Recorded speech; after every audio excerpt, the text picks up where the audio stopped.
At the start of our story, we see an old man coughing and muttering, "I am an earthling from a civilized society. I came from a civilized society." Just then, a little girl enters his home carrying food. Seeing him in such a condition, she says, "Mr. Seo, are you okay? My mother sent this for you." We learn the old man's name is Seo. He thanks the girl. As she places the food on the ground, she replies, "It's not a problem. Please get well soon and make more soap." With that, she leaves, walking back toward her home through the snowstorm. This old man, Seo, once a CEO, is indeed an earthling and inhabitant of a highly civilized world. It has been 50 years since he fell into this cursed realm. He and several company employees, including Director Kim, were on their way to a workshop when a sudden landslide swept them away. When they awoke, they found themselves in a bizarre world, one filled with towering, three-tailed foxes, massive two-headed snakes, and sword-wielding warriors who soared through the sky. It was like one of the martial arts novels Seo occasionally read. Most of his colleagues adapted surprisingly well to this new world, except him. Among the 7 who fell into the martial world that day, their destinies unfolded rapidly. Within just 3 days, ethereal, sage-like beings descended from the skies and were astonished by his colleagues' mythical talents. Each of them was taken away except for Seo and Director Kim. They had hoped that they too would be chosen or discover some hidden ability. But neither had any unique talent. With no knowledge of this world, they could do little else but manual labor. For 6 months, they worked menial jobs in a bustling marketplace just to eat. Then one day, Director Kim had enough.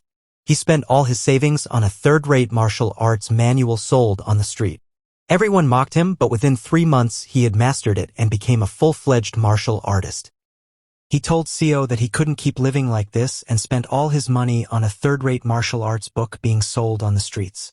Everyone laughed at him. But within 3 months, he mastered it and became a full-fledged martial artist. He served the nation and continued learning increasingly advanced martial arts.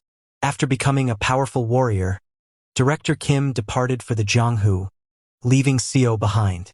Seo simply wished that something special might happen to him too. But in the end, nothing ever did. After 50 years, he is now merely an old man dying from a simple cold. He coughs up blood, repeating that he is from Earth. He did his best to survive. He learned the language, learned to read and write, worked as a laborer to earn a living, bought a small piece of land, and built his own house. He started earning some decent money when he began making soap using lye.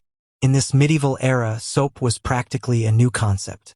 However, even that came to an end when some thieves stole his soap-making method and began producing their own. These thugs forced him out of the market. Now, he waits for death, having been rejected by this world. A frustrated CEO questions the world. "What do you want from me? Even though I gave it my all, what more must I do?" He begins to cry, wondering why he couldn't have been chosen, even if he wasn't special, and why he keeps losing everything. Now, Seo no longer has the strength to keep his eyes open. As they begin to close, he wishes that if he just had a little more power, maybe, just maybe, he could have had more chances. Lying in bed, sick with a cold, his life comes to an end. That was how he died, and how, bathed in a bright light, he opened his eyes once more. He slowly looked down at his body. It wasn't a hand covered in wrinkles and lines. It was a young hand, full of vitality and life. He was dressed in something clearly unlike the clothes of this world, the blue shirt and sweatpants he had worn back on Earth. He looked around, trying to make sense of the situation. Then he spotted Director Kim, Chief O, Section Chief John, Deputy Manager Kong, Deputy Manager O, and Manager Kim. Seo was stunned to see them. At that moment, he finally understood. He hadn't arrived in this world powerless. He had gained the power of regression. This was Seo's first regression. Director Kim, with half his hair shaved off, glanced around and asked, "What's going on?" "We were just heading to a workshop." He wasn't sure where they were, but Seo knew. This was the very first day. They had just arrived in this strange world. Seo recalled how they got here. They were in an SUV heading to the workshop when a landslide struck, and then something flashed. It was a memory from 50 years ago, so it was a little hazy, and even he couldn't remember it clearly. While he was thinking this, someone suddenly called out from behind, "Hey, Deputy Manager."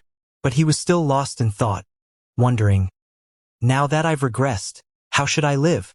In regression novels, people usually thrive using their future knowledge, but all I know is how to make soap.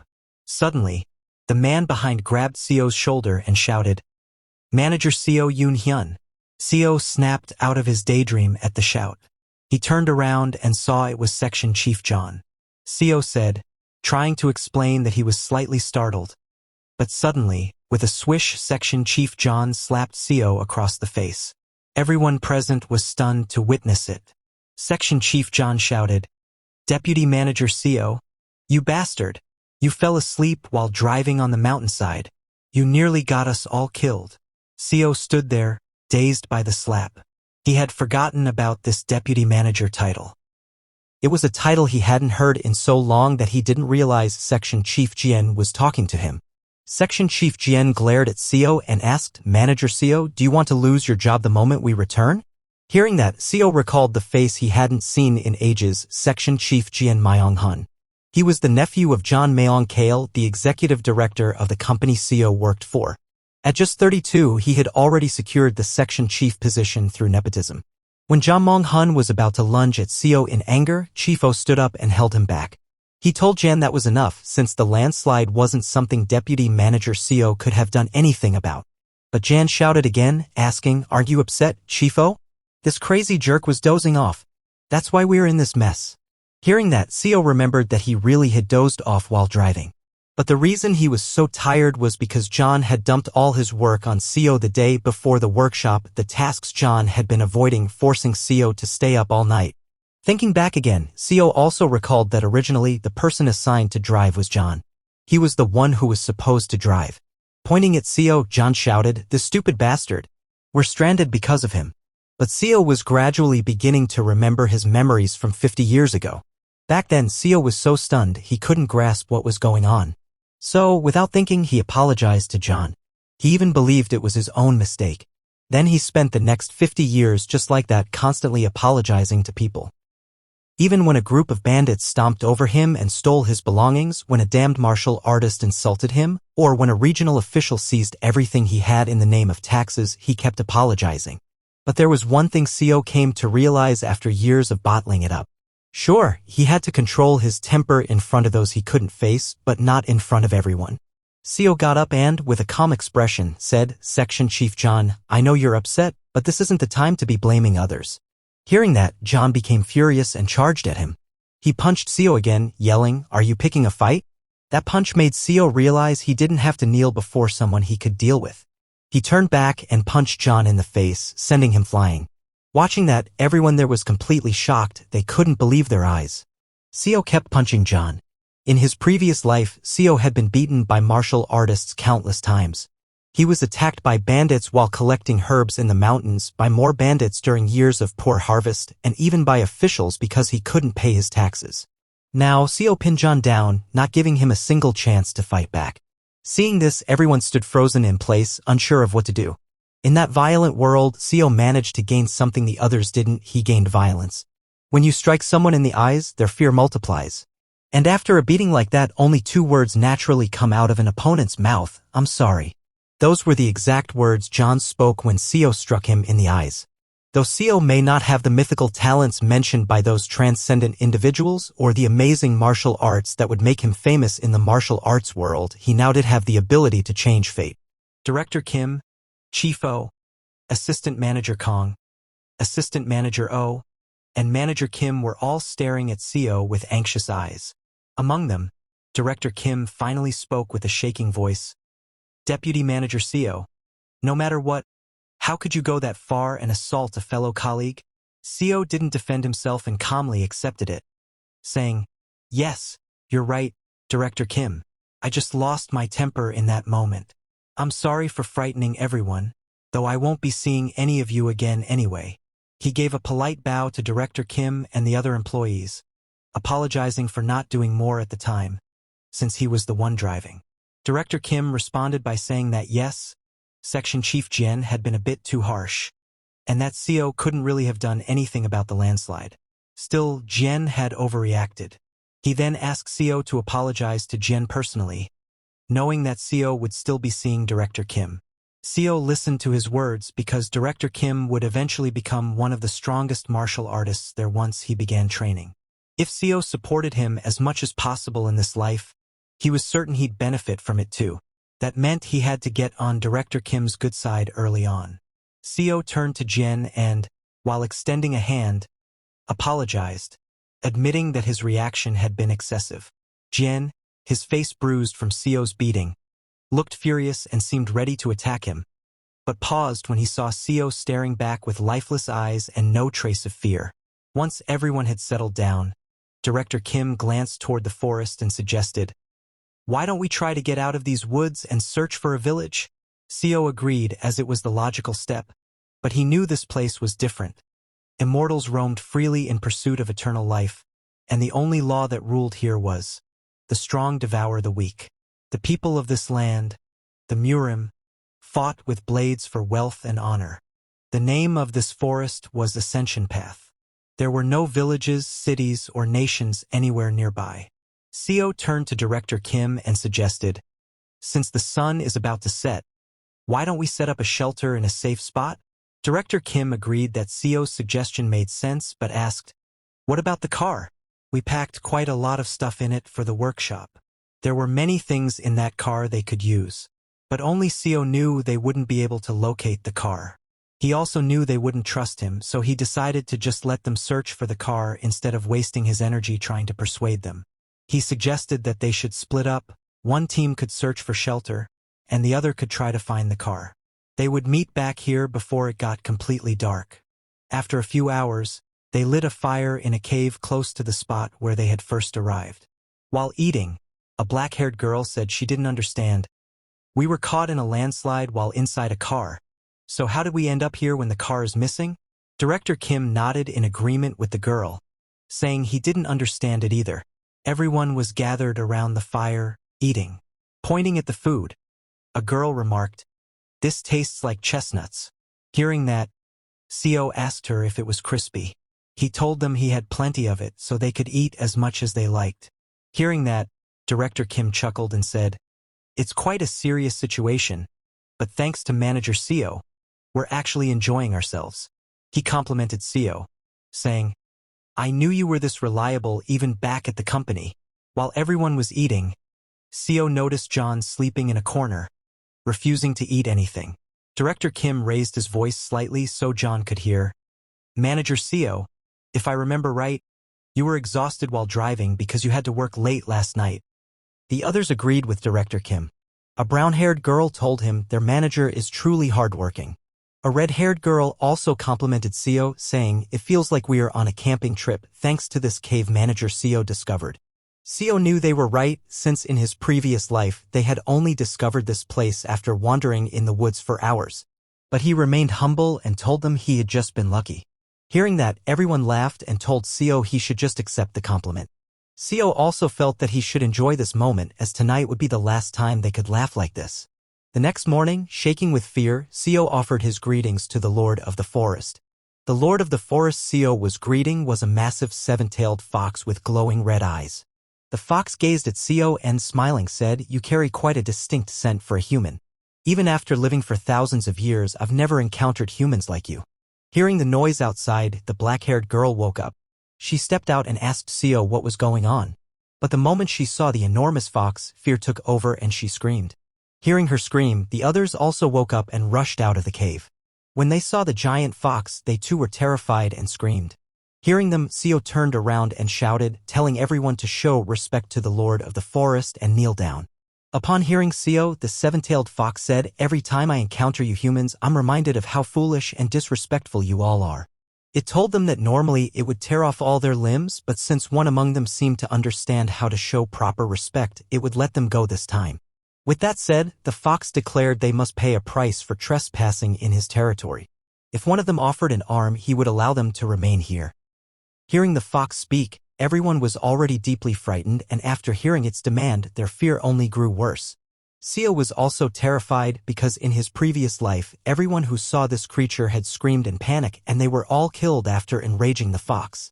But this time, Seo felt slightly relieved seeing that the fox acknowledged his respectful behavior and wasn't tearing off all their limbs like before. Then, licking its lips, the seven-tailed fox asked who would offer their arm. Seo reasoned that it was just one person's arm that was all they needed to sacrifice. Besides, a lost arm could be healed by the cultivators who would arrive 2 days later. On top of that, Seo had already prepared an herb that would help reduce the pain.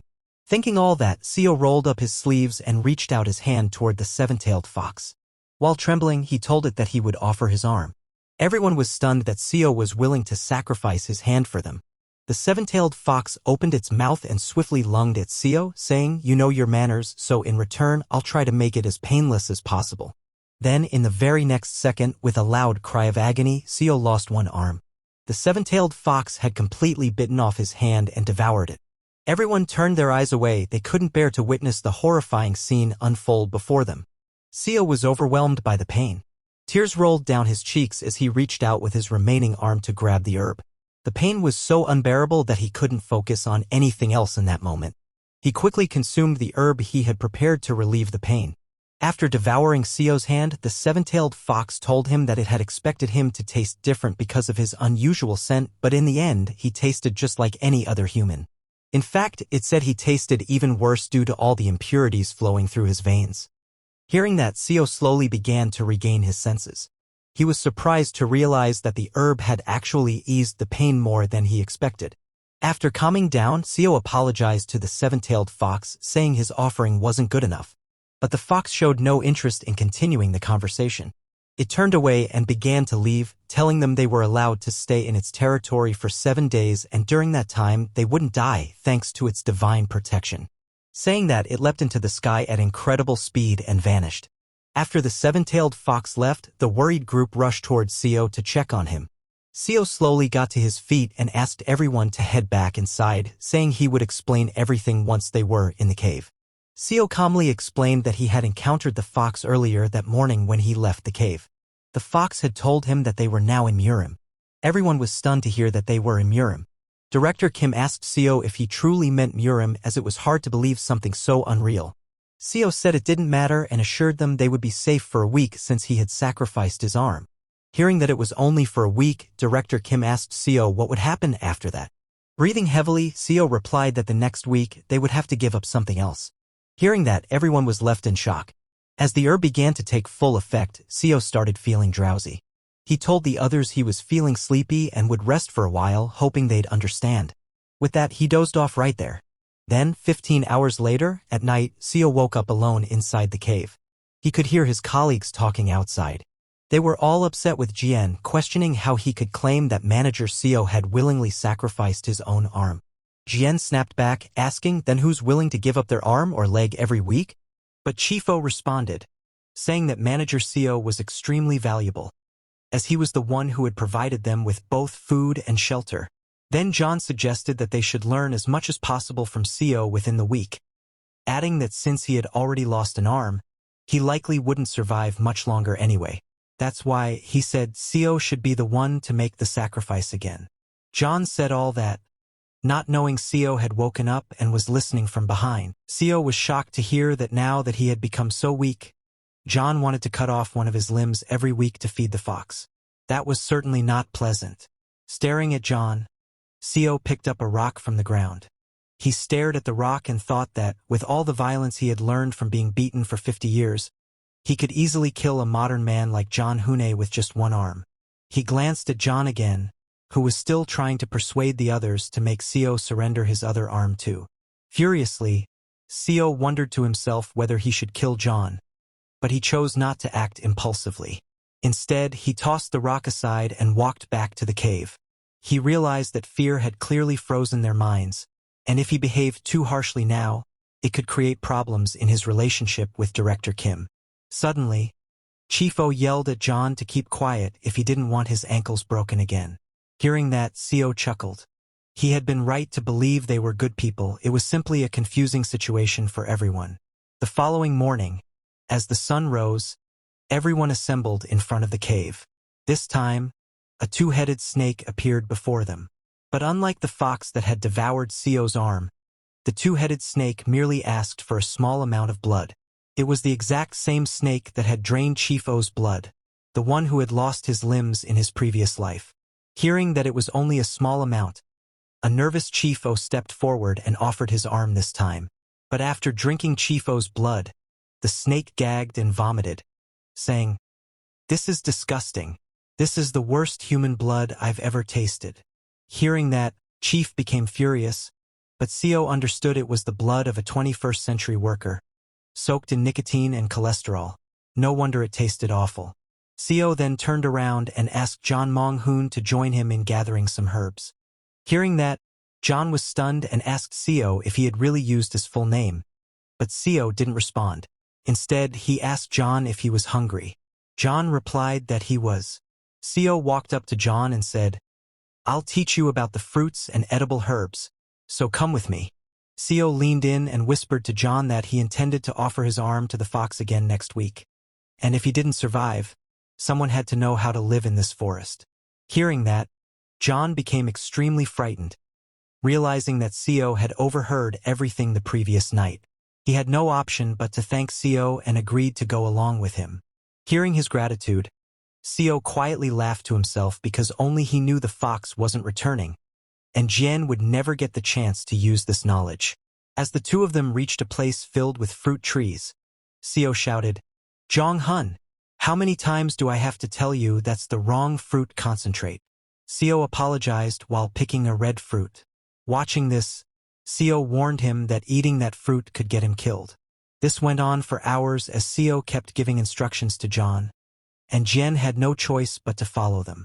Eventually, Jian began to feel drained and asked Seo to wait a moment, saying he needed a break. He had been digging endlessly to collect these herbs. Seeing his condition, Seo quietly laughed to himself because this was exactly how Jian had punished him when he first joined the company. Seo told Jian they had to finish before nightfall, so they needed to move quickly. Time passed gradually, and both kept working on their tasks. Then suddenly, John unearthed a huge ginseng. John was stunned to see it. Holding it in his hand, he said, "This thing is massive." He asked Seo if it was real ginseng. Seo replied that it was something like that. Seo knew that while it looked like ginseng, to be accurate, it was actually a yellow bamboo root. It could be due to the ascension path being so filled with energy, but here, yellow bamboo roots, usually no bigger than a pinky finger, had grown to this enormous size. Seo knew it wouldn't be very useful for cultivators, but it was an incredibly valuable medicine for martial artists known to boost ki, and it would likely benefit Director Kim. While they were talking, they discovered two more right nearby. Amazed, John asked Seo if it was alright to dig up so much wild ginseng. Seo naturally said yes and told him to take off his shirt and use it to carry them. Seo then glanced at the setting sun and noticed a crack in space.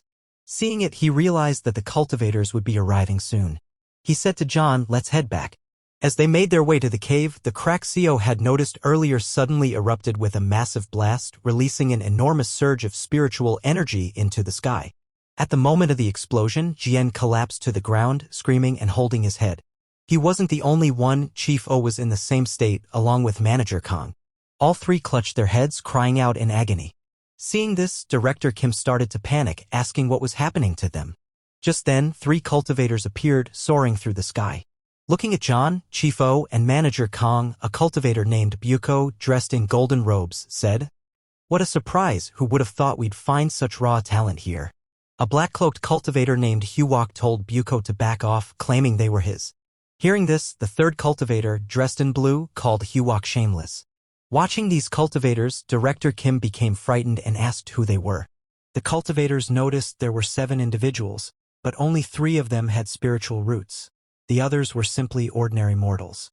Then Buko lifted his hand and formed a ball of lightning. He hurled it at John, who screamed in agony as thousands of lightning bolts surged through his body. When Buko finally stopped, he was astonished by how remarkable John's body was. It was the body of heavenly golden thunder. Then Huwok stepped forward, telling Buko to step aside as it was his turn. He was holding a musical instrument, and as he began to play, Manager Kong, who had her ears covered, suddenly started screaming in pain. But it wasn't an ordinary scream. It was so loud that it echoed throughout the entire forest. Seeing this, Huwok became overly excited, realizing that Manager Kong possessed the ghostly and transforming immortal root. He had never imagined that something like this truly existed. Then it became the third cultivator's turn. He landed on the ground and, placing a hand on Chief's shoulder, infused him with spiritual energy. He examined Chief's body and discovered that it was a unique holy body. Chief was completely stunned and asked the cultivator what was happening. The cultivator smiled and announced that he would take all three of them as disciples of the Azure Heaven Creation sect, since each of them had the potential to change the entire world. In a deep voice, he asked Chief, "How does that sound?" Chief O was terrified in the cultivator's presence. He could barely breathe. He was overwhelmed, wondering what this power was, and felt like refusing might cost him his life. Suddenly, Huok descended and urged Chief O to join the Black Ghost Valley instead, saying they possessed every cultivation method: immortality, the power to defy the heavens, fame, and fortune. He vowed that they would receive all of it within 100 years. Moments later, Buko also came down and questioned Huok, asking what he was talking about, claiming that the Golden Divine Heavenly Thunder sect was the one most suited for them. While they were arguing, Director Kim stepped in and asked the cultivators if they could help them escape the forest, as at this rate they would all end up dying there. But the cultivators paid him no attention. Buko pulled out a bottle, opened its cap and said, "Mortals worry too much. How did you make it to the ascension path with such a useless body?" Saying this, he aimed the mouth of the bottle at John, and it instantly pulled John inside. John could do nothing but scream for help. Then the blue-robed cultivator took Chief O and glanced at Seo. He smiled and said, "Looks like one of them lost an arm to that fox." Noticing the wound, he decided to help personally. He channeled his spiritual power to heal Seo's hand, telling him that although he was just a mortal, he had courage. Seo's entire hand regenerated, and he expressed his thanks to the cultivator. He also took Manager Kong along with him. Then all three cultivators soared back into the sky, and before leaving, they told Seo that they had captured all the beasts and monsters along the ascension path on their way here, so the area would remain safe for the next 10 years. Watching them leave, Director Kim ran after them, asking them to wait and to tell them which direction to go, since they had no idea how to get out. He shouted for Section Chief John, Chief O, and Deputy Manager Kong, but it was pointless. The cultivators ascended into the sky and vanished. Watching them disappear, Seo felt deeply disappointed, but it was pointless. The same thing had happened 50 years ago.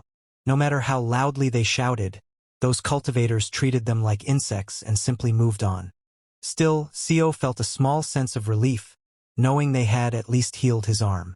While running after them, Director Kim became out of breath and collapsed to the ground, asking, "What do you expect us to do in a forest like this?" But just before he completely gave up hope, Director Kim suddenly noticed several beams of light soaring in the same direction the cultivators had gone. Seeing that, he grew confused and asked, "What are all those lights in the sky? Is something over in that direction?" But Director Kim couldn't abandon his team, so he turned back. The following day, heavy rain poured down with lightning flashing all around. All four, Deputy Manager O, Manager Kim, Manager CIO, and Director Kim, were taking shelter in the same cave. But Deputy Manager O's condition was worsening. She lay on the ground, coughing up blood. Manager Kim asked CIO if there was any kind of herb they could use, as Deputy Manager O's condition was critical. She was panicking, unsure of what to do. Aware of what the future held, CIO told Manager Kim, "Let's wait a bit longer. Someone might show up and heal her." Hearing that, Manager Kim looked confused. Suddenly, they heard the sound of footsteps. Someone stepped into the cave and said, "Mortals on the ascension path are like ants, struggling in the battles between dragons." Seeing the man, Director Kim quickly stepped forward and asked, "Who are you?" The man smiled and replied, "I am the Sea Dragon King." The Sea Dragon King Sio informed them that Deputy Manager O was manipulating the storm outside. Upon hearing that, everyone stood in shock. The Sea Dragon King clarified that the storm had abruptly appeared from nowhere, so he arrived to investigate its origin. Pointing toward Deputy Manager O, he said that the woman lying there must have performed the sorcery behind the storm. The Sea Dragon King was astonished because she seemed like an ordinary woman, lacking even a hint of cultivation. So how could she possess such immense power? Moreover, she wasn't even doing it intentionally, which made it even stranger. Hearing that, Seo explained to the Sea Dragon King that in truth, they were the ones confused. They had only arrived in this place recently, yet one after another, formidable beings like him appeared and took away their companions. Upon hearing this, the Sea Dragon King burst into laughter. He asked Seo if he was claiming that among his teammates there were a few with exceptional potential, and then, as though it had been pre-arranged, powerful cultivators arrived and took them, and now he too had appeared right in front of this woman. Seo told the Sea Dragon King that's exactly what had occurred. Gazing at Seo, the Sea Dragon King grinned and asked, "Dear mortal, do you have any idea where we are?" He informed Seo that this location was called the Ascension Path, or simply the Path to Ascension. It served as a vital gateway that leads directly to the upper realm. Within just a few months, a dimensional rupture named the Ascension Gate would open right around this very area. It occurs once every 1,000 years. Innumerable high-ranking cultivators and spiritual entities would have already started assembling near the Path to Ascension to reach the upper realm. So, isn't it perfectly reasonable that cultivators like him would show up near them? Upon hearing that, they finally grasped the full picture. Then Director Kim told the Sea Dragon King that those cultivators mentioned they were taking his companions to join their sect. And if those cultivators were indeed ascending to the upper realm, how could his colleagues possibly accompany them? Listening to that, the Sea Dragon King explained that it might be difficult for ordinary mortals like them to comprehend. He pulled out a bottle similar to the ones the cultivators carried and explained that there was a technique among cultivators used to compress large objects and store them inside enchanted tools like this. Those cultivators had likely stored their sect within such items. Their intention was to ascend to the upper realm together with their entire sect once the Ascension Gate opened. The Sea Dragon King informed them that, in fact, he too had sealed one of the undersea castles belonging to his Sea Dragon clan inside this very item. Within it, 1,800 sea dragons lay dormant. Upon hearing that, Seo and Director Kim's jaws dropped in utter shock. The Sea Dragon King gently patted Deputy Manager O's head, saying she was unusual and fascinating. If she were to become part of the Sea Dragon clan, she could turn into someone truly remarkable. Watching him pat the unconscious Deputy Manager O's head, Director Kim lunged forward to stop the Sea Dragon King. But in the very next moment, he dropped to his knees as an immense force pinned him to the ground. Whenever Director Kim attempted to resist that force, it only intensified, applying even more crushing pressure on him. The one exerting that pressure was the Sea Dragon King. He raised Deputy Manager O in his hand and told Director Kim that he would offer her his blood and acknowledge her as his kin, and that would be best for everyone. That he then offered one more piece of advice. Looking at Director Kim with his glowing green eyes, he warned him never to casually question high-level cultivators. Right after he said that, the pressure on both Director Kim and Seo intensified and both of their eyeballs popped out. Cradling Deputy Manager O in his arms, the Sea Dragon King walked away, telling them he had only answered because of his generosity, otherwise most cultivators would have slain them for simply asking a question. With that, he exited the cave and stepped into the raging thunderstorm, transformed into his true dragon form and soared back into the sky. His dragon form was so massive and powerful that it seemed to stretch up into the heavens.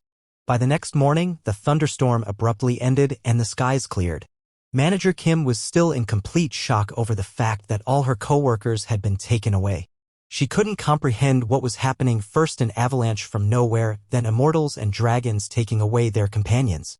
It was too much for her to process and she began losing her mind. Seeing her in that state, Seo moved toward her, trying to comfort her.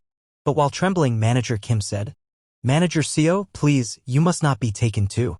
If you're taken, I won't be able to survive alone in this forest." Saying that, she burst into tears.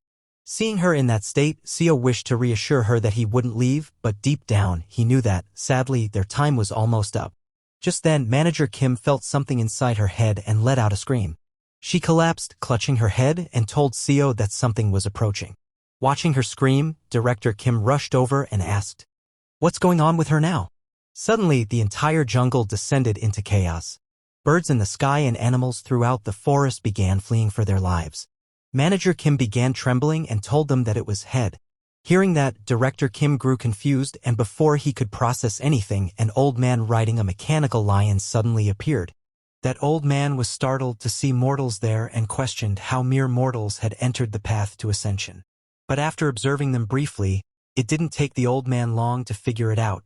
With the ascension gate about to open, the surrounding space had turned unstable, and they must have been swept into a spatial storm. He laughed aloud, praising himself as a genius for instantly grasping the situation. He then stepped down from his mechanical lion and asked them who had just released that immense consciousness. He chuckled, saying it was such a potent presence that he had assumed a sage from the upper realm had arrived. Glancing at Deputy Manager O's state, he inquired if it was her. Director Kim stepped forward and blocked the old man, saying, "Manager Kim is our companion." But with a mere flick of his finger, the old man hurled Director Kim to the side. Witnessing that, Co instantly leapt forward to catch Director Kim in an attempt to shield him. He managed to catch him, but was also thrown back, crashing hard onto the ground. Director Kim remained unhurt and expressed his gratitude to Deputy Manager Co, but Co didn't respond. Seeing that, Director Kim grew alarmed and helped Co to his feet. To their surprise, Co's entire back was exposed and injured from the impact with the ground. Director Kim was stunned to see that and asked Co if he was all right. Co, in a slow and weak voice, told Director Kim that he was fine. Meanwhile, the old man approached Deputy Manager O and gently held her by the chin, asking, "Let me take you in. You don't possess any spiritual root, but I can awaken it within you using my power." The old man pondered what might occur if such a peculiar consciousness developed into a cultivator's divine consciousness. Hearing that, Deputy Manager O began crying and looked towards Co and Director Kim for help. When he saw her turning to them, the old man looked at Co and Director Kim and questioned whether she was still clinging to her worldly attachments even after his offer to take her in. This enraged the old man. Channeling his power, he seized both Co and Director Kim by the neck and lifted them into the air. Both of them began gasping for breath. The old man told Deputy Manager O that he would personally sever all her worldly bonds. Watching them struggle like that, Deputy Manager O became terrified. She started weeping, pleading with the old man to stop. She told him she would do whatever he wanted if only he would spare them. Hearing her, the old man told Deputy Manager O that she must let go of all her worldly attachments. While sobbing, Deputy Manager O told him that she understood. After hearing that, the old man decided to spare Co and Director Kim, and both of them collapsed to the ground. However, the old man realized that if he let them remain there, she would stay emotionally bound to them. So he resolved to send them to a nearby mortal nation. As he said this, he activated his spiritual powers and opened a portal. The old man informed Deputy Manager O that both of her colleagues would be scattered randomly through a dimensional rift, and even he couldn't predict where they would land. No sooner had he said that than a large portal opened and began pulling Co and Director Kim inside. Director Kim was sucked into the portal almost instantly without even grasping what was happening. Co, before being pulled in, used all his remaining strength to grab the herbs he had gathered the day before. Then both of them vanished into the portal. At the portal's edge, Deputy Manager O stood crying for them. As the portal closed, everything turned pitch black. Suddenly, the noise of a bustling crowd filled their ears. A street vendor's voice rang out saying, "We have the finest silks in Yango. Fresh scriptures from Shanji have just arrived." Both Co and Director Kim lay unconscious on the ground. Co was the first one to regain consciousness. As he rose to his feet, he looked ahead and noticed that he was in an alleyway with many people walking along the street nearby. Co didn't recognize the place and began wondering where he had ended up. The reason it felt unfamiliar was that, in his previous life, he had never landed in a place like this. He got up slowly, realizing that the Immortal had spoken the truth. The location where they fell was completely random. As Co exited the alleyway, he felt that the path ahead looked oddly familiar. Looking around carefully, he finally understood this was the place where he had once spent 50 years of his life. Right in front of him stood a massive 10-story building. Upon seeing that structure, he finally realized that he was in the capital of Yango, Seeing City. After witnessing the scene outside, Co went back to Director Kim and woke him up. Director Kim was extremely exhausted and told Manager Co that he couldn't keep up with everything going on anymore. Sitting beside Co, he told Director Kim he felt the same way. It would be nice if this were all simply a dream. Director Kim couldn't believe that it was just the two of them remaining. but he thought he should feel relieved that they hadn't been taken by those monsters. Seo simply looked at the confused Director Kim and didn't say a thing, because even he wasn't sure about this. He may have regressed, but in his former life, he had been nothing more than a powerless herb gatherer. Seo then told Director Kim that they couldn't remain in this alleyway forever. So why didn't they head out from here? Director Kim said, "All right," and both of them walked out of the alleyway. But as they stepped out, all the people of that place began staring at them while speaking in some unfamiliar language. Hearing those voices, Director Kim became very confused. He asked Seo, "What are they saying? Sounds like Chinese. Why is everyone whispering while looking at us?" Seo told Director Kim that some of the people were saying the clothes they were both wearing seemed funny. Hearing that, Director Kim was stunned. Seo smiled and assured him not to worry because he understood a bit of Chinese. Director Kim wanted to ask something, but noticing Seo's wounded back, he stayed quiet and said, "That's great." Seo said that, but in truth he had lied to Director Kim. The language those people were using was not Chinese.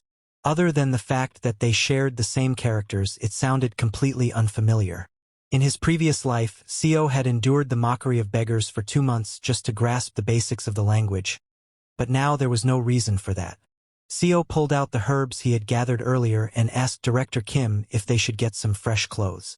Hearing that, Director Kim was puzzled and asked how, since he felt the people in this place wouldn't accept their currency. Seo didn't explain anything to Director Kim and simply led him to the city's medicine hall. The medicine hall's owner was astonished to see the ginseng and asked Seo if he was truly letting them purchase such valuable herbs. Seo acted confident and told the owner that those yellow bamboo roots were at least 800 years old. The owner said, "Of course," and added that the roots should be valued at around 15 silver ingots. Hearing 15 silver ingots, even Seo became uneasy, as he had never possessed that much money in his past life. But he kept his composure and urged the shopkeeper to hurry and take the money. The shopkeeper agreed and instantly handed over the silver to Seo. After leaving, Seo and Director Kim first bought some clothes and then purchased a house in the city. Director Kim was surprised to see the house they would be living in. Seo said yes and told Director Kim that starting today, he would teach him the language of this world. Hearing that, Director Kim became very happy and thanked Manager Seo. Seo made it appear as if everything was fine. But after bribing a few people for identity plaques and purchasing the land and home, they were left with only 1 silver ingot. He assumed it was because they were in the capital and that's why everything cost so much. While Seo was examining the money, Director Kim noticed Seo's back. Even though he was wearing fresh clothes, due to the injuries on his back, his new outfit had turned red. Realizing how much Seo had done for him, Director Kim suggested to Seo that since they were now in a completely new place, why didn't he just call him by his name? Surprised to hear that, Seo told Director Kim that he was okay with that. Director Kim smiled and thanked him while addressing him by his full name, Seo Yoon-hyun. Later that night, after settling inside the house, Seo explained to Director Kim that the reason he had been able to get all that silver was because he had sold those herbs. Pointing toward the 2 remaining ginseng roots lying in front of him, Seo told Director Kim that they wouldn't have any steady income once the herbs ran out, so they needed to come up with a way to generate money. Hearing that, Director Kim glanced at the ginseng and pondered. Then suddenly, he came up with an idea and suggested to Seo that they use the silver they'd get from selling the remaining herbs to start a business. It was a solid plan. Seo understood that with the money they could earn from this, along with Director Kim's experience from being a director in a mid-sized company, they should be able to sustain a living. But that didn't seem enough. Seo figured that since he had regressed, why not aim higher? He knew Director Kim was a martial arts prodigy, who, after reading some third-rate martial arts manuals sold on the streets, became a martial master in just a few months. Once he picked up more advanced techniques, he became one of the most formidable martial artists in the Yongho. But what if he were to study high-level martial arts right from the beginning? Seo might be able to accelerate the rise of the greatest swordsman in the Yongho by at least 30 years. Thinking of all that, Seo smiled and made up his mind. He would benefit as much as possible while working for him. He informed Director Kim that this was Murim, a realm of martial arts. This immediately caught Director Kim's attention. Seo told Director Kim that no one could predict when the gangs of the Youngho might target them if they launched a business, so shouldn't they at least learn basic self-defense? Director Kim's face lit up upon hearing the words martial arts. But he also knew they didn't teach outsiders their martial arts. So he asked Seo how they would manage to learn. Seeing his enthusiasm, Seo smiled, because as a well-known Murim novel nerd, he already knew Director Kim would be curious. He explained to Director Kim that in this city, there are 7 renowned sections. Among them, the demon-slaying sect, self-binding temple, suppressing birdhouse, and the 7 mysteries sect belong to the orthodox side of the Youngho. Meanwhile, the Wolf Fang Gang, the Dark Knight Association, and the Dragon Fighting Stronghold are seen as unorthodox. The people refer to them as the 4 stars and the 3 demons. The demon-slaying sect primarily trains in sword and blade techniques. The self-binding temple is a Buddhist sect, while the suppressing birdhouse resembles the house sect. They focus on intelligence gathering. The 7 mysteries sect has an ancient legacy and teaches a variety of martial arts. On the other hand, not much is widely known about the 3 demons. It's said they specialize in stealth skills and sorcery, and are involved in many unlawful activities. After finishing his explanation, Seo asked Director Kim which sect appealed to him most. Without a moment's hesitation, Director Kim picked the demon-slaying sect, adding that a martial artist should wield a sword, and a man ought to master blade techniques. Hearing that decision, Seo thought it was only fitting for the man once hailed as the greatest swordsman in his previous life. But Director Kim was puzzled and asked Seo how he knew all of this. Seo chuckled and told Director Kim that he had overheard some martial artists talking earlier. Then, 3 months later, Seo and Director Kim headed to the demon-slaying sect. But the guards blocked them, asking what their purpose was. Seo introduced Director Kim as his elder brother and told the guards that they had heard about the fame of the demon-slaying sect and had come hoping to learn martial arts. The guard of the demon-slaying sect was a strict, muscular man. He glanced at Seo and Director Kim's clothing and assumed they appeared to have a reasonable amount of money. But he told Director Kim that training in martial arts at his age would be challenging. Seo laughed and handed over a silver coin to the guard, asking if he could at least allow them to speak with someone of higher authority, adding that even basic self-defense training would suffice. Like that, by bribing the guard, Seo and Director Kim managed to enter the demon-slaying sect. Inside, they met one of the sect's elders. The elder asked if they were interested in learning martial arts merely for self-defense. Seo responded that they wished to learn the best techniques available, offering a box filled with silver nuggets. Upon seeing all those silver nuggets, the elder accepted, saying he supposed they could be allowed to join as external disciples. But after taking the silver, he added that no special treatment was given to those who entered through donations, and furthermore, they would only accept one of them. Hearing that, Seo was stunned because all that silver was worth just 1 yellow bamboo root, and that was all they were willing to offer. Surprised, Director Kim tried to question the elder if they were being scammed, but before he could say anything further, Seo accepted the elder's terms and thanked him, adding that his brother would be the one receiving the training. Upon hearing that, Director Kim was truly shocked. Then, as they were leaving, the elder asked Director Kim to come out later to the area where all the external disciples gathered. As they walked away, Director Kim asked Seo what was the point if only he would be learning martial arts. He said he might have picked a different faction had he known they'd be that costly. Seo turned back with a grin and told Director Kim not to worry about it, saying it's not like he had ever excelled at sports anyway. He told Director Kim he'd just start a business with the leftover money and support him, so he should simply focus on mastering martial arts. Director Kim was taken aback by that. He couldn't believe how much Seo was giving up for his sake. He told Seo that he would do his best, but Director Kim still had doubts because of his age and wasn't sure if he could truly accomplish much. Seo encouraged him to believe in himself that he was capable. Director Kim thanked Seo and went to train with the outer disciples. Then, 7 months later, during a competition held inside the sect, all the elders of the demon-slaying sect were both shocked and furious at the sight before them. In just 7 months, Director Kim had defeated every one of their disciples. The elders were enraged, demanding to know how some outsider from nowhere had managed to overcome all their prized disciples in such a short time. The demon-slaying sect was thrown into chaos. To master a martial art means to grasp the true essence that the martial art carries and to physically align oneself with it. A third-rate fighter who understands the essence of a martial art can rise to second-rate if they absorb it into their personal comprehension. To move beyond that, one requires more than double the depth of understanding as before, alongside equal time and effort. Yet sometimes, individuals blessed with talent seem to mock normal levels of understanding and leap through multiple stages at once. The demon-slaying sect is filled with such gifted warriors, the renowned sect of Seo-kyong City. But an outsider has arrived to challenge the prime disciples of that noble sect. In just 7 months, Director Kim became a top-tier warrior who had fully mastered the absolute dragon saber technique of the demon-slaying sect. The Grand Elder was enraged upon witnessing Director Kim, for he knew it was unthinkable to reach first-rate with just 6 months of training. First-rate level is a rank achievable only through the combined dedication of many elite martial artists. Furthermore, Director Kim was an outsider learning within their sect. To many, it felt like their traditions had bowed to a single man. The Grand Elder instantly commanded the sect guards to seize Director Kim.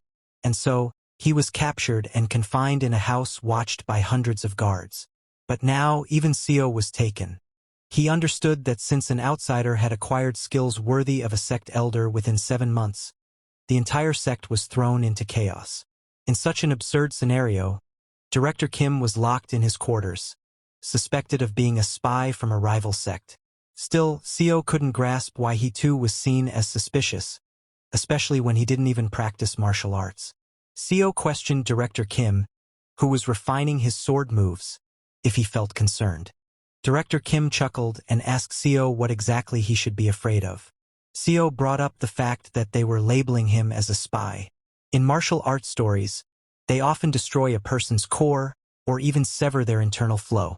Director Kim agreed that it was true, but added that somehow, he felt like he was nearing another wall, and if he overcame it, he was confident he'd rise to the next level. Seo was stunned upon hearing this and asked what kind of monster Director Kim truly was. It hadn't even been long since he had reached the first-rate level, and now he was already close to advancing again. Seo understood that the martial peak came after reaching first-rate. It was the stage where most great sect leaders or high elders resided. In Yenghua, they were referred to as absolute masters, and only about 1,000 of them existed across the entire nation. The martial world never speaks of any level beyond that. So, martial peak is regarded as the ultimate realm achievable through martial arts alone. Seo realized his assumptions were off. At this speed, the world's strongest swordsman would appear 40 years earlier, not just 30. 7 days passed, and Seo along with Director Kim were still being held captive. But even during that time, Director Kim wasn't idle. He kept training and meditating without rest. After 7 days, all the chi he accumulated transformed into 3 blooming energy lotus flowers. Director Kim inhaled their essence directly through his mouth.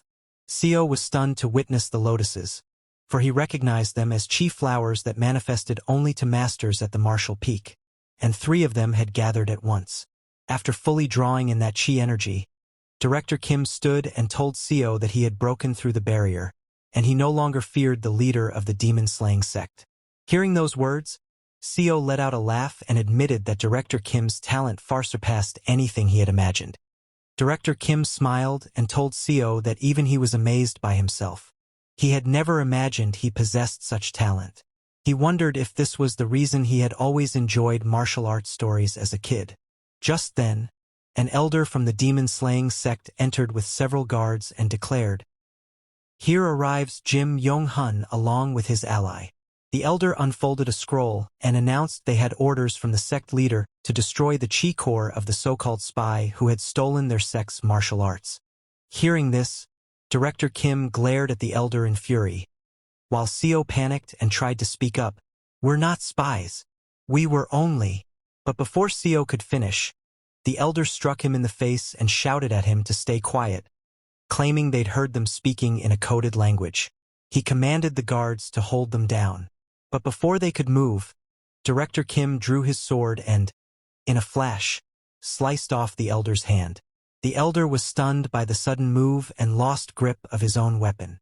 Director Kim aimed his sword at the elder and declared that this was the first sect he had ever joined, and he was no spy. However, a guard from behind didn't listen and lunged to strike Director Kim. Before his blade could reach, Director Kim dashed with blinding speed and severed the hands of every guard in the chamber. Watching that unfold, all the guards turned and began fleeing. Understanding that he was a martial artist at the peak level, they rushed off to notify the sect leader at once. Seeing them flee, Director Kim turned to Seo and said he planned to visit other sects for training, then asked what Seo intended to do. Seo instantly responded that he would go with Director Kim and proposed they head to the famed unorthodox sect, the Dragon Fighting Stronghold. Upon hearing this, Director Kim chuckled and told Seo to go on ahead, assuring him they would meet there, but not before he dealt with the pursuit of the sect leader and elders. A few hours later, high up in the Dragon Fighting Stronghold's rugged mountain terrain, Director Kim stood atop a cliff with his sword and asked Seo why he was so late. Seo, panting hard after the long climb, laughed and said it was simply because Director Kim was too fast. While conversing with Director Kim, Seo's gaze was fixed on the blood-soaked sword in Kim's hand. Looking at it, Seo recalled how Director Kim used to scold him for being violent not too long ago. But even if it was for survival, this world had turned them into something different. Seo silently wished they could return, not to this brutal martial realm, but back to an ordinary life on Earth. If given the chance to regress, Seo only wanted to return to Earth. With all those thoughts, Seo continued climbing the mountain, following behind Director Kim. He understood there was no turning back now. Since they were here, they had to do what was necessary. After the betrayal from the demon-slaying sect, Director Kim seized control of the Dragon Fighting Stronghold. 2 years later, he traveled across all regions of Yenghua, defeating sect after sect. By the 3rd year, he had successfully shattered the emblems of every last sect. He became renowned as the greatest martial artist beneath the heavens and used his legendary status to unify the sects under the martial alliance. 7 years passed, and by then, Director Kim and Seo shared a bond as close as brothers, ignoring the difference in age. Director Kim developed a martial art uniquely tailored for Seo and handed him the manual, saying, "This is the Severing Mountain Sword." Seo accepted the book and began reading it intently. Director Kim explained that he gave it that name with the hope Seo would carry on its will, a will powerful enough to slice through mountains. He believed that if Seo mastered the Severing Mountain Sword, he could eventually reach martial peak. As Seo read the manual, he was taken aback. Aside from what Director Kim had already told him, the Dragon Vein Chi method crafted alongside it was true first-rate martial arts. Unlike any second- or third-rate techniques, it was an immensely powerful method, and Seo immediately began training in it. But there was one major issue. Even after trying, Seo failed to learn it and would collapse instantly during practice sessions with Director Kim. Witnessing that, Director Kim told Seo bluntly that he truly lacked talent. Indeed, Seo's potential was incredibly poor. Despite receiving personal guidance and a martial art custom-made by the greatest martial artist alive, Seo barely reached the 3rd-rate level, and that too after a full year of effort. A year later, Seo admitted that it couldn't be helped. He told Director Kim that perhaps he had some talent in medicine. After all, everyone has strengths in different areas. Then one day, a full decade later, Seo witnessed something truly astonishing. He saw Director Kim meditating, with 5 radiant chi flower orbs forming above his head. Seo was in awe, for this was a realm he had only read about in ancient tales, the convergence of 5 energies to the origin. All at once, Director Kim's entire body began to emit powerful internal chi. His joints and bones cracked loudly, and the surrounding energy shifted drastically as his white hair of age reverted to jet black. It was a divine spectacle. Director Kim's body undergoing complete transformation, radiating such energy that even standing nearby became unbearable. Once everything settled, Seo looked forward and was stunned by what he saw. Director Kim, now reborn as a young man, chuckled and asked Seo what had left him so astonished. His voice, his features, and his physique had completely changed into that of a young man. "This is known as skeletal restructuring," he said. Stunned, Seo called Director Kim brother, joking that he now looked even younger than him. Director Kim laughed and asked if he truly appeared that way. He said he felt overflowing with vitality, as though nothing was beyond his reach. Seo remarked that the world would be stunned once they saw his complete transformation. While putting on his robe, Director Kim replied, "Certainly." He walked up to Seo and said it was about time to pass down the leadership of the Murim Alliance. But Seo knew that there wasn't anyone who had gained Director Kim's recognition. Director Kim agreed and said the Murim Alliance leader, by its nature, needed to possess a strong martial foundation, but not one individual truly grasped the essence of martial arts. Seo chuckled and told Kim that was because he wasn't normal.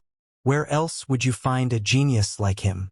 Director Kim glanced out the window at the disciples' training and said that regardless, someone had to be found. Seo insisted once more that there simply weren't any worthy candidates. Then, 25 years later, inside a building at the heart of the Murim Alliance, Seo was calmly writing with a brush. 35 years had gone by since he had begun his second life in Dongsung. His hair had turned silver gray, as he was now well into his mid-60s. These days, he often wondered where the youthful Director Kim was and what he might be doing now. A year after undergoing his transformation, Director Kim had passed down the role of Murim Alliance leader to the next generation and stepped away. Seo had wanted to retire with him at that time, but to stabilize the disorderly Murim Alliance, he remained as its chief strategist for many more years. Director Kim had told Seo that he wished to roam the martial world and explore the entire Yen Kingdom. Maybe because of that, he didn't even show up at Seo's retirement ceremony. Old Seo stepped out of his room for a breath of fresh air. Looking around his home, he felt a deep sense of loneliness. He had purchased the house with enthusiasm using his retirement funds, but now it felt too large for one man to live in. That was the real issue. While pondering those thoughts, he suddenly heard rustling sounds from the bushes. Becoming cautious, he moved closer to investigate, only to be shocked at the sight of Director Kim standing there, wearing tattered clothes. Seo asked Director Kim what was with his ragged appearance and why he hadn't even attended the retirement ceremony. "Where have you been all this time?" Director Kim laughed faintly and collapsed to the ground. Seeing his condition, Seo quickly asked if something had gone wrong. Looking up at the sky, Director Kim told Seo that he had truly believed he was blessed with martial prowess. Sitting beside him, Director Kim asked, "Isn't that right? If I'm not a genius, then what else could I be?" He continued, "I am without a doubt a martial arts prodigy. Perhaps in this entire Yen Kingdom, or among folks like me, no one rivals my martial talent." Hearing Director Kim refer to himself as an ordinary person, Seo was confused and asked how he could possibly be ordinary. "Who under heaven doesn't know you're the number one in the world?" But before Seo could finish speaking, Director Kim interrupted with a heavy voice and said he had battled those cultivators. Did Seo remember them? Those monsters from 35 years ago who had kidnapped their comrades and soared through the skies? Seo, who had lived through that era twice, instantly remembered and was stunned to realize they were cultivators. He knew such beings rarely revealed themselves openly, instead operating from the shadows, embedded deep within the Yen imperial family and influencing the kingdom itself. After the Murim Alliance was founded and began gaining influence within the Yen kingdom, those cultivator factions started interfering seriously. Director Kim was displeased by this, but to oppose them meant going against the kingdom itself. To shield the Murim Alliance, they had no option but to comply. For that reason, Director Kim relinquished his leadership role in the Murim Alliance. As a mere mortal, he traveled across the Yen kingdom, seeking them out alone to stand against them. Director Kim explained to Seo that finding cultivators was extremely difficult. Even when he did find one and tried to confront them, they dismissed him outright, saying he wasn't worth their time. Then they would vanish using illusion techniques or flying skills, leaving no chance to counter. But 5 years earlier, he finally managed to fight a cultivator. Upon hearing this, Seo's eyes lit up, and he eagerly asked if he had won the battle. Director Kim replied calmly that yes, he had. Upon hearing that, Seo chuckled and told Director Kim that if he had done such a thing during his time as Miram Alliance leader, he would have dragged him by the collar. But while shaking hands, Director Kim said he had fought desperately against a cultivator who had reached the chi condensation realm, and he barely managed to graze his fingertip. Seo was left stunned. Director Kim then told him the cultivator had said, "If you can even touch my body, I'll count that as your win." So technically, he did win. But Director Kim still felt disappointed. Seo then asked if that cultivator from the chi condensation realm was one of the 10 great masters from the cultivation world or someone of similar standing. Director Kim shook his head and explained that the cultivator had said his level was just the second lowest in the cultivation hierarchy. In martial terms, he was merely second-rate. Seo stood there in disbelief. He couldn't wrap his head around what he was hearing and asked what kind of nonsense this was. In both his current and past lives, Seo had known cultivators to be terrifyingly powerful. But Yonghun's martial arts clearly defied limits. He was someone who could walk on air using skywalking, and slice through ancient steel and buildings like they were soft tofu. Yet, a genius like him could only manage to scratch the fingertip of someone near the bottom of the cultivation ladder? With visible disappointment, Director Kim said, "I was like a frog trapped in a well. We can never stand up to cultivators. They're like unstoppable natural disasters." Hearing this, Seo began sweating. Director Kim's words truly frightened him. But then, Director Kim pulled a hand out of his pocket and told Seo that today he had managed to cut the wrist of that cultivator. Hearing this, Seo brightened up and asked whether that meant his martial skills had surpassed the cultivator's. But Director Kim shook his head and told Seo that the cultivator had simply used a talisman, and his hand regenerated. With that, Director Kim stood up and told Seo that perhaps his martial journey had come to an end. Stunned, Seo quickly asked what he meant by that. Director Kim told Seo that he had come to bid farewell. With a chuckle, he said, "That person said he admired my determination and would accept me into his cultivation sect. I'll probably begin as the youngest disciple." Hearing that, Seo asked if becoming a cultivator meant gaining immortality. And wasn't it said that only those born with spiritual roots could cultivate?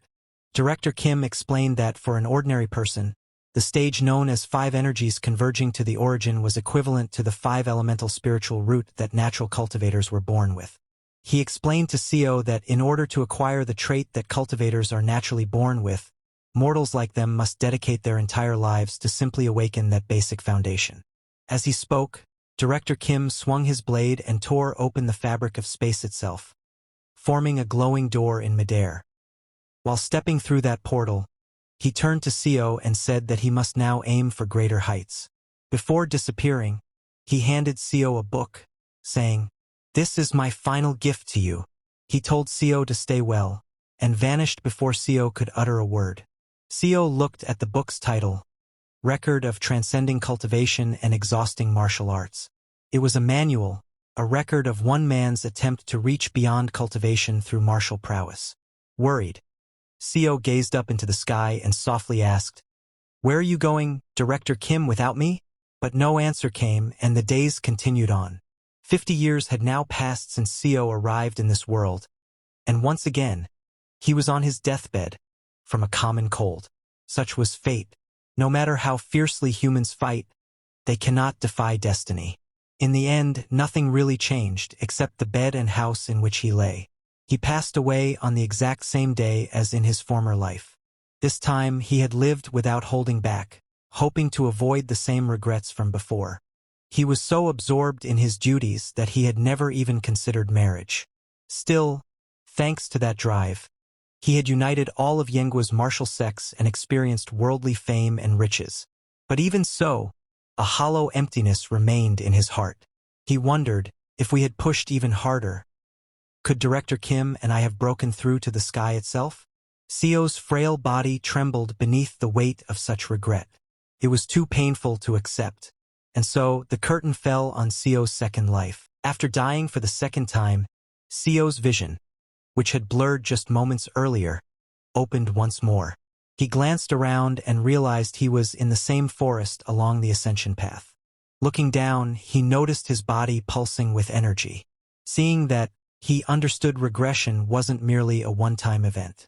As he drifted deeper into thought, all of a sudden, Section Chief John charged at CO in rage, yelling, "Deputy Manager CO, you bastard!"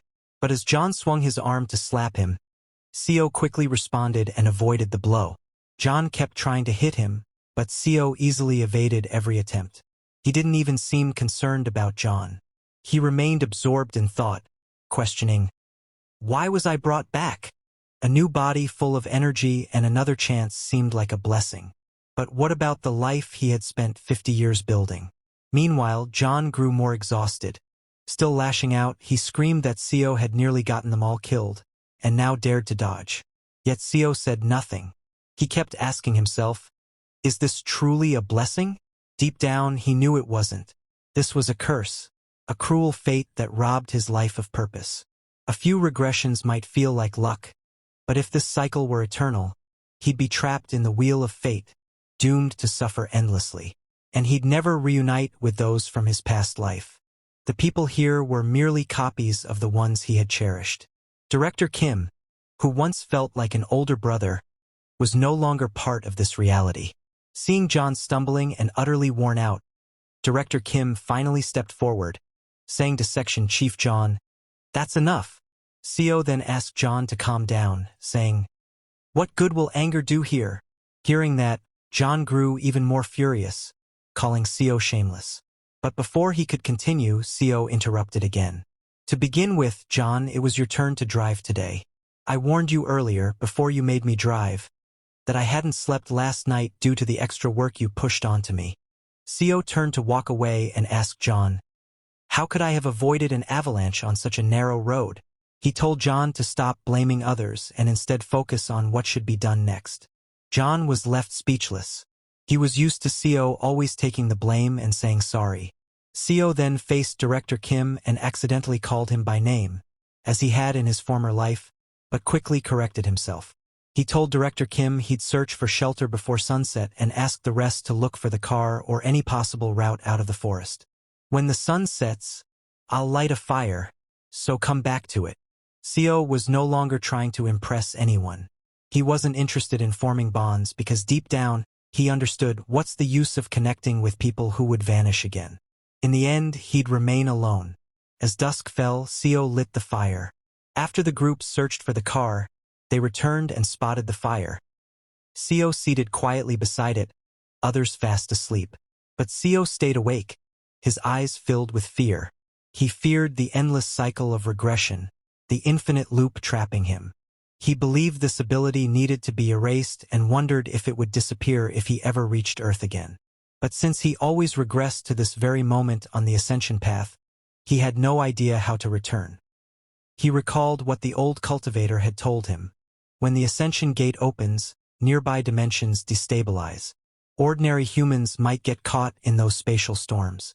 Understanding that the ascension gate truly existed, he felt it had to be tied to their fall into this world.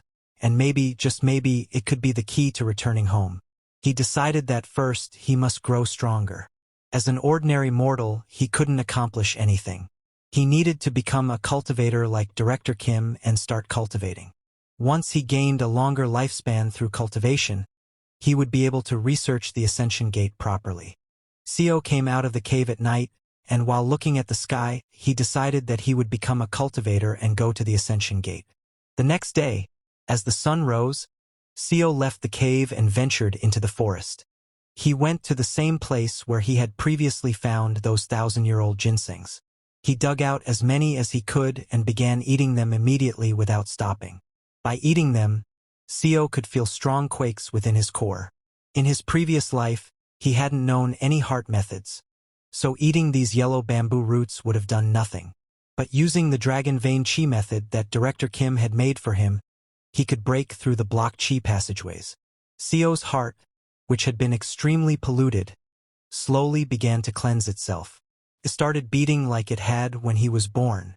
CO began sweating heavily as he cultivated, but he understood.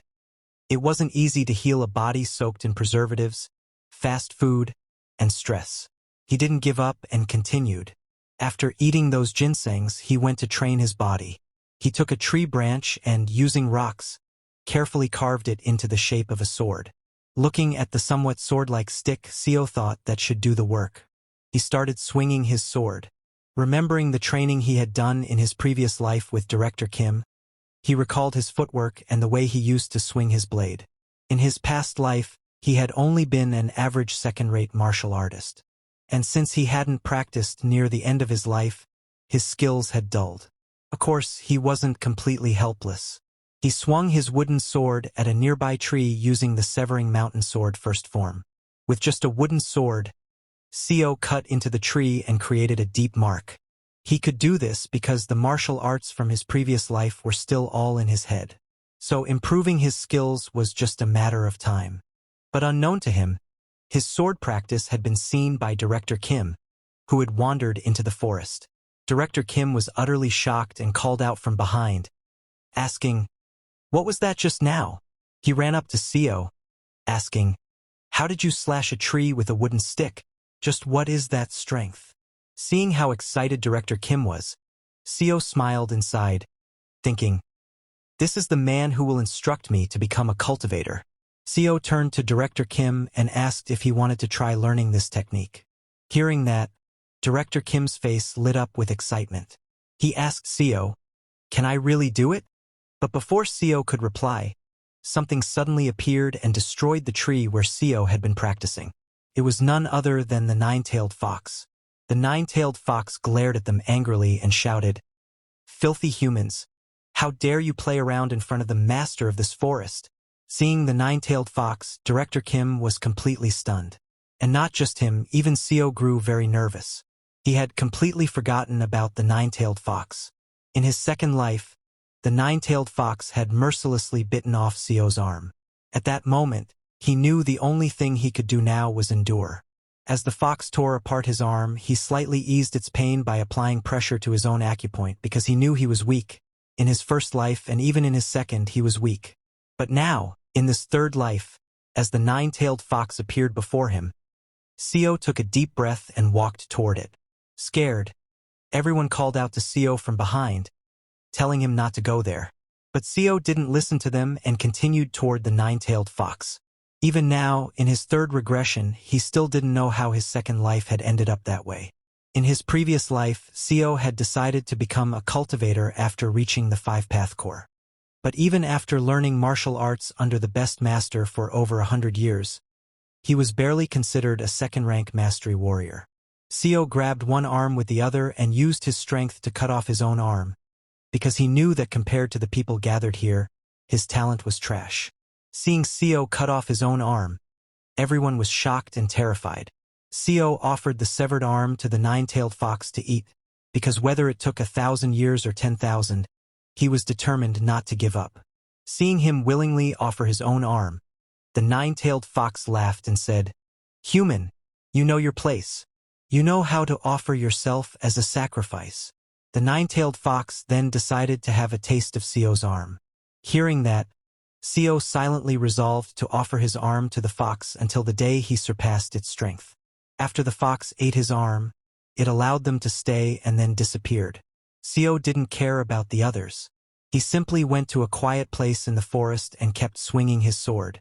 After a few days, the cultivators healed his arm and escorted his colleagues away.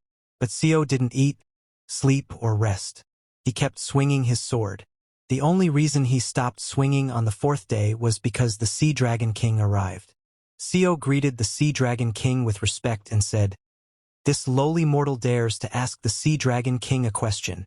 Seeing how respectful Seo was, the Sea Dragon King allowed him to speak. Seo asked, "It seems the Sea Dragon King wishes to take Miss O. But Miss O is just an ordinary person without spiritual roots, and ordinary humans cannot live longer than 100 years. What are your intentions toward her?" Hearing that, the Sea Dragon King laughed and said Seo was quite an observant mortal, someone who understood the state of cultivators well. But he told them not to worry, because once Miss O accepted his blood, she would awaken spiritual roots suitable for her. Seo was surprised to hear that and asked the Sea Dragon King if perhaps he could give them a chance as well, since Miss O was from the same hometown and maybe they too might possess some hidden ability.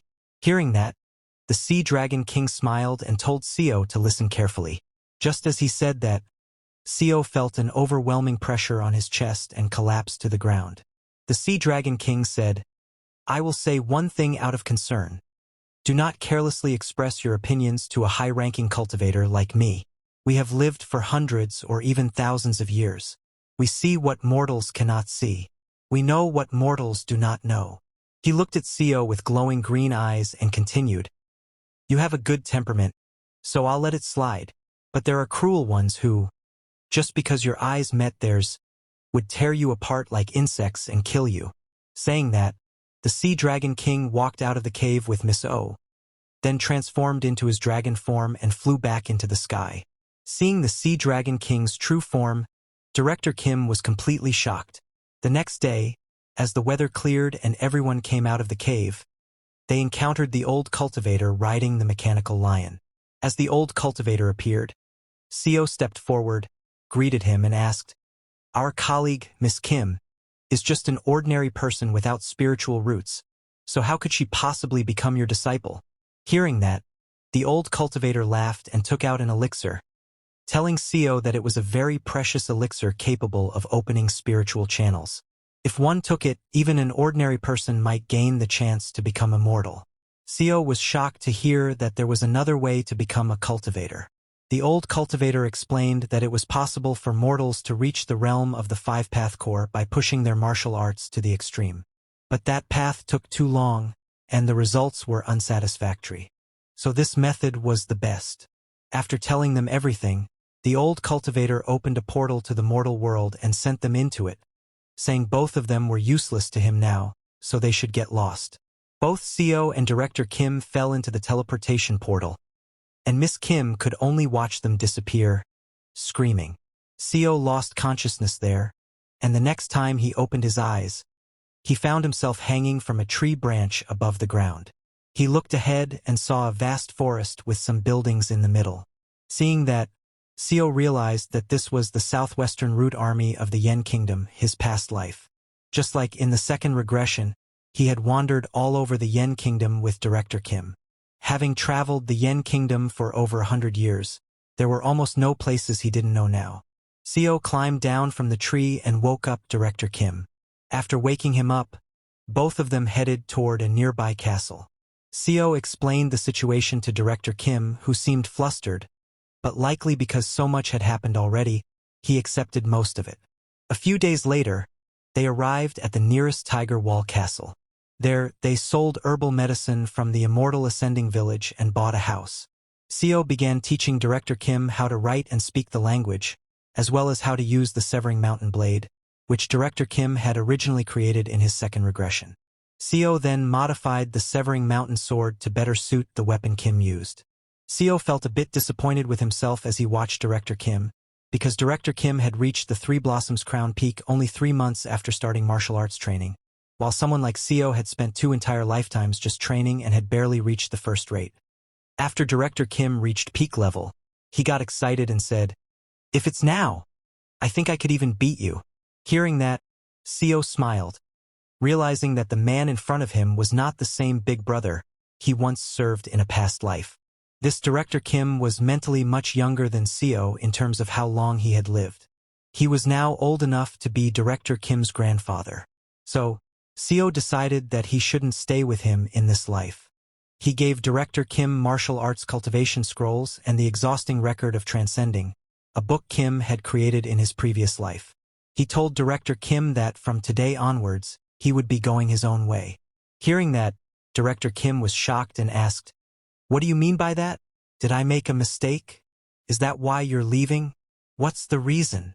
When Director Kim asked about the reason, Seo remembered what had happened in his first regression. Director Kim had become the Martial Alliance leader, but fell into despair after losing to the cultivators. The second regression wasn't all that different. Director Kim developed the record of transcending cultivation and exhausting martial arts, and later created the record of martial arts surpassing through cultivation. He battled against the cultivators, but eventually, a more powerful one overwhelmed him, and he collapsed. After that defeat, Director Kim vanished, saying he would pursue the path of cultivation, leaving martial arts behind. and Seo thought perhaps this life would follow the same ending. But this time, he didn't want to witness his brother Kim falling into that same hopelessness again. So Seo gave an excuse, telling Director Kim that he wished to travel alone and hone his abilities. Hearing that, Director Kim asked if Seo couldn't train alongside him, questioning how he was supposed to go on without him. Seo told Director Kim that with his current martial arts prowess, he should be able to live just fine. Seo reminded him that he'd already taught him how to read, write, and even fight. Now that Kim had become a top-level master, there was no reason to worry. Still, Director Kim wasn't fully convinced. He asked Seo if he really had to leave his childhood companions behind once again. Seo was caught off guard by that. So he proposed that, starting today, they meet at this house once every 2 years. Director Kim, hearing that, finally agreed. After comforting the lonely Director Kim, Seo left the house and went on his way. Not long after, a disciple from the 8th Stronghold Pavilion appeared and asked, "What's going on in front of the 8th Stronghold Pavilion?" The man he questioned was Seo. Seo greeted him and told the disciple that he had come to formally request a duel at the 8th Stronghold Pavilion. Hearing this, the disciple laughed and said, "This isn't a place where random strangers can just show up." But before the disciple could finish speaking, Seo drew his sword and slashed, destroying the disciple's blade in one swift motion, stunning everyone nearby. After slicing the weapon, Seo asked him, "Do I still seem like a nobody to you?" Seo had made up his mind. He was fully determined that this time, he would become truly powerful. After challenging the 8th Stronghold Pavilion and slicing through the disciples' blades, Seo was invited into the pavilion. Upon entering, a girl arrived to guide him. She politely asked him to come to the inner quarters, saying the sect leader awaited him. Seo followed her into the inner quarters, where she guided him to an arena where the sect leader stood. The spectators were disciples of the 8th Stronghold Pavilion. As the sect leader noticed him, he smiled and remarked that he was eager to see who this first-rate master was, especially one so young. Seo bowed to the sect leader, saying, "This humble one, Seo Yoon Hyun, offers greetings to the sect leader of Paleongak." At that, the sect leader laughed and praised Seo's remarkable energy. Seo likewise praised the sect leader, saying his energy was equally exceptional, and asked to receive his guidance. The sect leader then drew his weapon, a spear whip. He swung the spear whip and informed Seo that he would strike first. Seo unsheathed his sword. The sect leader moved swiftly and aimed at Seo's legs, but Seo swiftly dodged the strike. Yet it was merely a feint, not the sect leader's true strike. As Seo dodged and hovered midair, the sect leader charged energy into the spear whip and struck. His attack targeted Seo's head, taking him by surprise, but Seo shifted his sword with lightning reflexes and cleanly deflected the blow. The disciples of the 8th Stronghold Pavilion were stunned to witness their sect leader's spear whip being blocked by a sword. Observing Seo's reflexes, the sect leader was impressed and said, "Young warrior, you have attained the state of sword-body unity and are in the late stage of first-rate." Seo returned the praise, commending the sect leader for fully harmonizing with martial arts, saying that it allowed him to witness a new technique. The sect leader laughed and told Seo that being at the same level as him at such a young age truly made Seo a genius. Hearing the sect leader call him a genius, Seo chuckled because to him, being called a genius was not a compliment. It might seem surprising that someone who looked to be in his late 20s had achieved a level that generally required decades of training. Seo gave a small smile and thanked the sect leader for complimenting his lacking talent, as he knew deep down he was just one among many average dullards in this world. Heaven had not gifted him with talent. But even as such a dullard, through regression, he had managed to refine his martial arts to a level akin to that of a true genius. Yet Seo believed that regression, perhaps, was both his ability and his blessing. And so, he made the decision to become a genius. He raised his sword at the sect leader and declared he would now unleash sword energy. The sect leader replied that he too would fight with full strength. Seo used the Duanua sword art's first move and struck at the sect leader. The sect leader quickly moved to his right and dodged the attack, but Seo didn't give him any chance and used the second move, entering the mountain and attacking from below. The sect leader blocked his strike with the spear whip and moved back. Seo charged again and used the third move, ascending the vein, to attack. The sect leader again blocked his attack. He then took a step back and unleashed his energy, infusing it into his spear whip to attack. He swung his spear whip with lightning speed and continuously attacked from many directions, trying to put pressure on Seo. But Seo didn't fall short and blocked all his attacks. The sect leader was shocked to see that and wondered, "What is this monstrous sword art that I can't break through?" The sect leader again aimed at Seo's legs, trying to shake his balance. But it was no use as Seo jumped and dodged again. While Seo was in midair, he used the Duanhua sword's 7th move, Deed Mountain, and charged straight at the sect leader with incredible speed. It looked like Seo was attacking with thousands of swords, and the sect leader could not dodge. He barely managed to move slightly, but still got his cheek cut. Seeing that, the disciples of the 8 Stronghold Pavilion were shocked, saying, "This can't be!"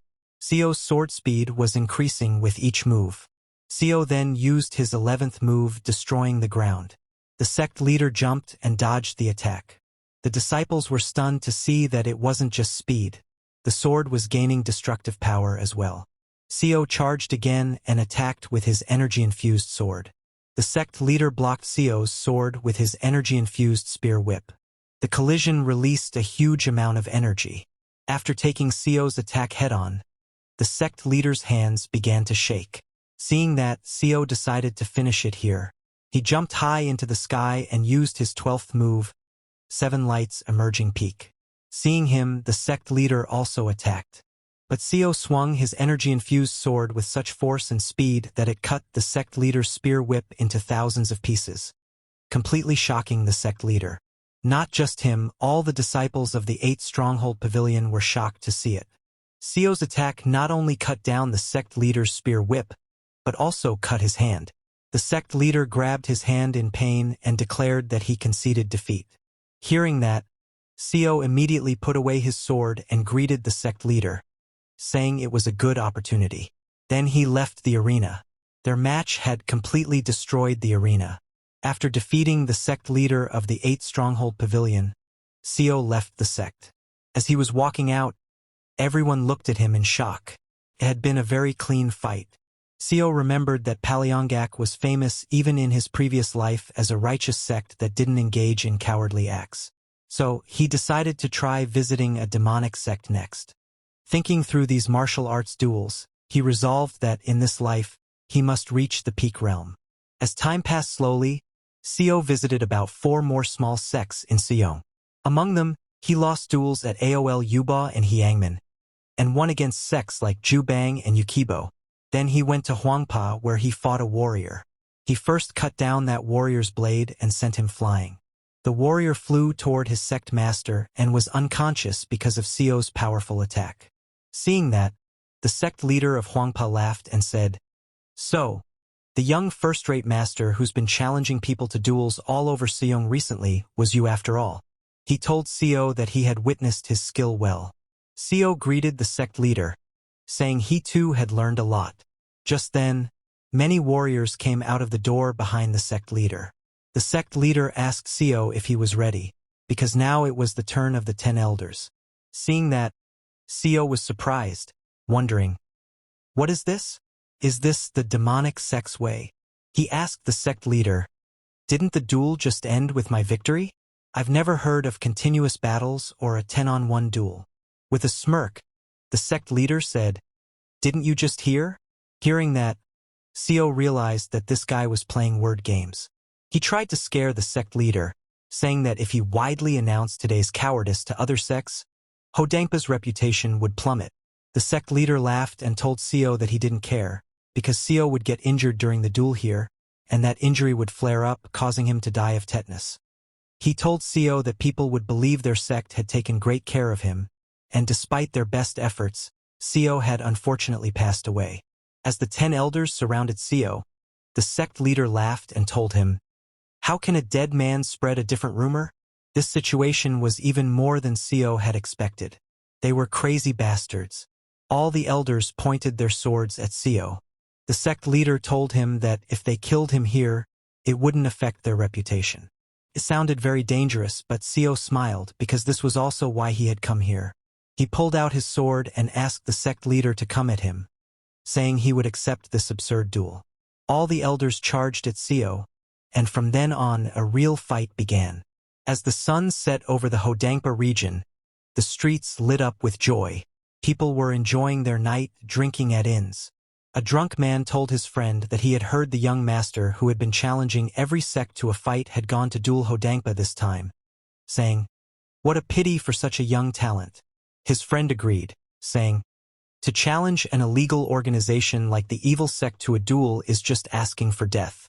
Their third friend told them, "That's how it usually is, isn't it? When one is young, they believe the world will go their way." Something like that kind of innocence. A guy from another table stood up and said, "That young man just relied on his skill and acted rashly, bringing about his own death. The Hodongpa may seem like a sect on the outside, but inside it's no different from a bandit's den. He's probably buried by now." While they were talking, just then someone entered the inn wearing shoes soaked in blood. The waiter turned to welcome the new guest but was shocked when he saw him. It was Seo, completely soaked in blood, with small injuries all over his body. He ordered 1 bowl of noodles. Everyone in the inn was shocked to see him. The waiter nervously asked him to come in and sit down. Seo went to sit down, and as he passed by others, everyone lowered their heads, not daring to look him in the eyes. But it was a normal reaction because Seo had a very angry expression. He was angry at those crazy bastards of Hodongpa. He had really almost died. Not just in a 10-on-1 fight, but they had even cowardly poisoned their weapons and injured his back with them. It was a good thing Seo had learned top-tier medicine when he was a strategist for the Martial Alliance. If he hadn't taken the antidote pills and stimulants he had prepared beforehand, he would have died. He had killed all 10 of the elders. But then, in that crazy old man's final desperate act, he had shouted for his disciples to kill Seo somehow. All the miscellaneous soldiers of the sect, carrying spears and arrows, formed a battle formation and charged. Seo just fought like a beast, not caring about technique or anything else, just trying to survive. Even so, Seo survived. He cut the meridians of those who were still breathing, crippling them so they wouldn't come looking for revenge, and he killed their sect leader. While eating the noodles, he saw his hand shaking. Maybe because he had taken too many stimulants. The tension just wouldn't subside. He sighed, knowing he wouldn't be able to sleep for the next few days. He grabbed his sword again, knowing that he needed to have another duel with another Orthodox sect. After eating, he walked out of the inn, showing everyone a large cut on his back. Everyone was so scared that they couldn't say anything. Seeing that the young master, after his fierce battle with Hodongpa, ate noodles and immediately left for another duel. That crazy young man was widely talked about among many people, making Seong City buzz with excitement. People gave that mad master a fitting nickname, the Infinite Fighting Monster. Seo Yoon-hyun.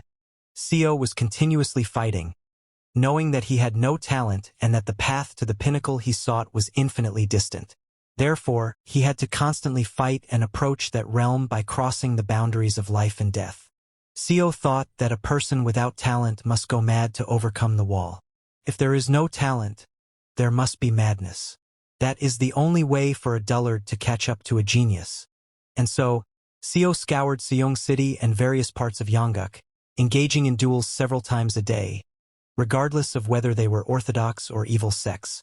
And like that, 5 years passed. 5 years later, suddenly there was a blast in front of a house.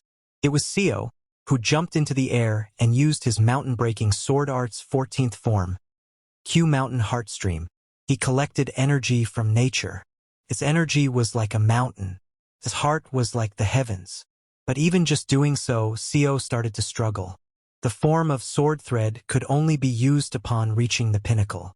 Just briefly manifesting it put an enormous strain on the mind. But he knew that if he didn't do it this way, he couldn't catch up. Just then, a black figure appeared behind Seo and came to attack. Seo turned and used his sword to block the figure's strike. But the attack was so powerful that cracks appeared in Seo's sword. He went flying, crashing to the ground and hitting a wall. The collision was so strong that it created a hole in the wall. In a single strike, all his sword energy was shattered. While laughing, the figure walked towards Seo and said, "Your reputation precedes you. I had quite high hopes, but you're still very clumsy, young master. The infinite fighting monster." That figure stepped out of the smoke and told Seo that he thought he had won. Seo was cautious, because his opponent was the greatest under heaven, Kim Yong-hoon. Seo was amazed by Director Kim's insane talent. He stood up and congratulated Director Kim, saying he had become even stronger than last year. Well, he was right, because Director Kim had completed his transformation in just 5 years. Looking at the cut marks on his own hands, Seo wondered what on earth he had done in those 5 years. His realm was still at the top tier. With a sad expression, Seo accepted that talent is truly something that makes a person miserable. Then, after they calmed down, he asked Director Kim what brought him here, because hadn't they agreed to meet every 2 years? Director Kim told Seo that after attaining the 5 energies converging to the origin and visiting the great sex of Yango, he had realized one thing. Seo asked him what that was. Director Kim told Seo it was the fact that there was no one above him in Yongguk. Now, no one was even a match for a single one of his moves. And so, he was planning to create a sect or organization of some kind and wanted to offer Seo a seat. But Seo immediately declined, saying he was comfortable with his current state. Looking at Director Kim, Seo thought he seemed to have already developed martial lord's disease. He knew that if he accepted that offer in this life too, he would surely become something like a strategist or vice-sect leader, and work like a dog. But to reach the pinnacle with his level of talent, every minute and second was precious. Director Kim told him that it might be difficult to meet again once he established his organization. He then started persuading Seo, saying he could always stick around and get his guidance in duels. But Seo declined, telling Director Kim that no matter what offer he made, he was not going to take it. Hearing that, Director Kim grew very sad. It was a good offer from him, but Seo declined because he had already received plenty of teachings in his past life. What he needed now was real-life experience. In Seo's past life, Director Kim had told him that once he entered the late stages of first rate, he should endeavor to experience as much real combat as possible. So in this life, Seo decided to merely watch Director Kim's saga from afar, and continue on his own endless journey for battle. And so, another 20 years passed. On a rainy day, Director Kim arrived at the old house where Seo was waiting. He opened the old house door and told Seo that he looked pale. Seo had grown a little older, and there were many cut marks on his face. But most of all, he had a very depressing expression, because he had finally realized that his talent was a talent abandoned by the heavens. What happens next? Stay tuned, the next part is coming soon.